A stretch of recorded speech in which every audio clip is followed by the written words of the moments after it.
नेरळ ग्रामपंचायतीचे नळपाणी योजनेचे वीज बिल थकीत असल्याने महावितरण कंपनीने वीज जोडणी 1 सप्टेंबर रोजी कापली होती।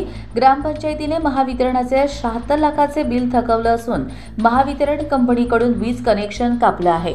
त्यानंतर नेरळ ग्रामपंचायतीमध्ये ग्रामसभेत ग्रामस्थांनी जोरात गदारोळ केला होता। त्यात गणेश उत्सव जवळ आल्याने नेरळ गावातील शिवसेना पक्षाच्या कार्यकर्त्यांनी आमदार महेंद्र थोरवे यांची भेट घेतली।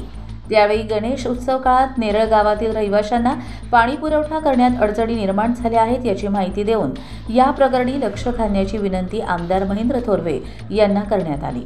आमदार थोरवे यांनी महावितरण कंपनीचे अधिकारी यांना बोलावून घेत नेरळ ग्रामपंचायतीच्या वतीने बिल भरण्यासाठी 1 महिन्याची मुदत देण्याची सूचना केली। त्यानंतर वीज पुरवठा पूर्ववत करण्याचा निर्णय महावितरण कंपनीने घेतला आहे। रात्री 8 वाजता महावितरण कंपनीचे सहाय्यक अभियंता यांनी कापलेली वीज जोडणी बोर्ले येथून पंपगृह येथे येऊन जोडून दिली। आज आम्ही नेरळ प्रशासनाशी संपर्क करून नेरळ ग्रामपंचायतीचा जो पाणी पुरवठा खंडित केला होता, ही वीज पुरवठा खंडित केल्यामुळे नेरळकरांची जे पाण्यासाठी जी वणवण होती ती आम्ही नेरळकरांच्या शिवसेनेच्या वतीने आम्ही माननीय आमदार श्री महेंद्र थोरवे यांच्याकडे आम्ही ही मागणी तिथे पोचवली की बाबा नेरळमध्ये गेले 3 दिवस पाणी पुरवठा होत नसल्यामुळे आणि नेरळ शहरामध्ये आत्ता येऊ घातलेल्या गणेशोत्सवासाठी तिथे पाणीच नसल्यामुळे गावामध्ये खूप गैरसोय होत होती।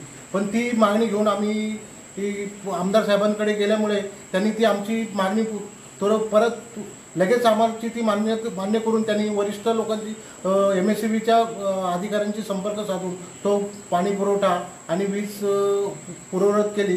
त्याबद्दल आम्ही आमदार साहेबांचे आभारी आहोत। आपल्या तालुक्याचे आदरणीय आमदार थोरवे साहेब यांना आम्ही ही अडचण दूर करण्यासाठी विनंती केली।